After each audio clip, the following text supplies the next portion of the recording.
आगे बढ़ेंगे। छत्तीसगढ़ में सरकार किसानों को लगातार संबल देने की कोशिश कर रही है, लेकिन धान खरीदी केंद्रों में सूखत शॉर्टेज के नाम पर सरकार को हर साल करोड़ों का चूना लगाया जा रहा है। इसका खुलासा महासमुंद जिले में न्यूज 18 के हाथ लगे दस्तावेजों से हुआ है। ये एक्सक्लूसिव रिपोर्ट देखिए। न्यूज 18 का खुलासा, सरकार को करोड़ों का चूना, धान खरीदी में सूखत के नाम पर करोड़ों का चूना।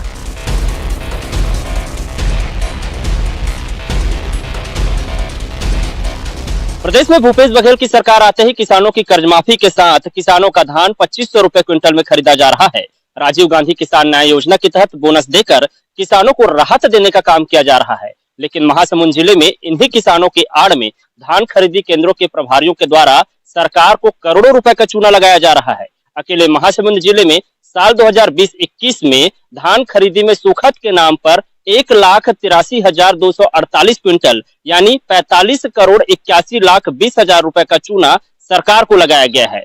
कैसे, हम आपको बताते हैं।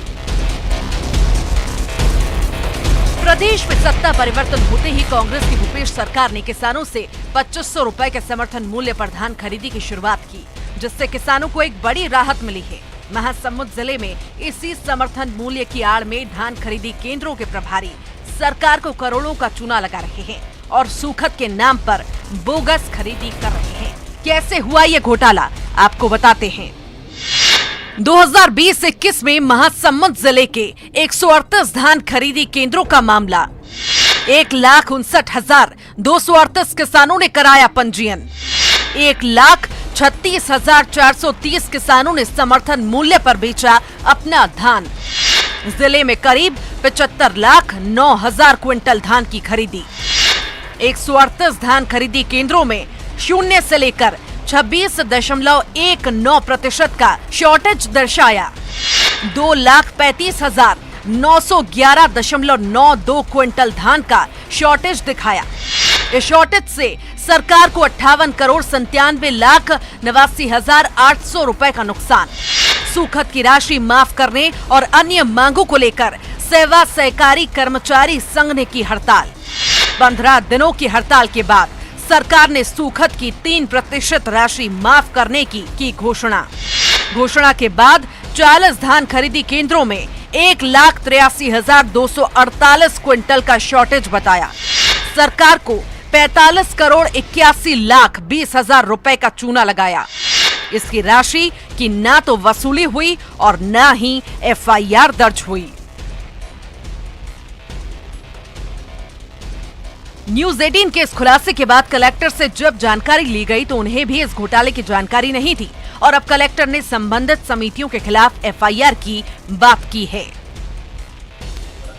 इसमें जो है 20-21 के खरीदी के संदर्भ में इस तरह का जो शॉर्टेज कुछ समितियों द्वारा दिखाया गया है या वहां पे पाया गया है, उसमें शासन स्तर से निर्देश थे कि अगर 5% से ऊपर है तो उन पे कार्रवाई करते हुए FIR भी करना है और गबन की भी जो भी है वसूली करवानी है।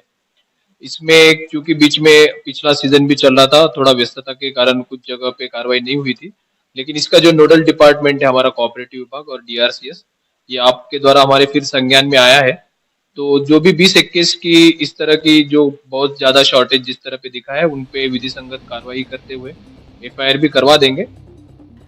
हैरत की बात यह है कि जब न्यूज 18 की टीम सहकारिता विभाग के उप संचालक से मामले की जानकारी लेने पहुंची तो उन्होंने कैमरे के सामने नहीं आने की बात करते हुए जानकारी मार्कफेड से मांगने का हवाला देकर अपना पल्ला झाड़ लिया। इधर मार्कफेड के अधिकारी सभी को पहले ही जानकारी भेजने की बात कर रहे हैं। 20-21 में जो यहाँ धान खरीदी हुई थी, वहाँ जैसा कि आपने बताया बहुत अधिक शॉर्टेज था, तो गौ शासन द्वारा 3% तक की छूट दी गई है। तो जिन समितियों में 3% तक की छूट थी वहां पे शासन के द्वारा कमीशन का भुगतान समितियों को कर दिया गया है, और जहां 3% से ऊपर है वहां की कार्यवाही के लिए अब राज्य स्तर की बात है, शासन स्तर की बात है, तो वहां से कार्यवाही की जा रही है।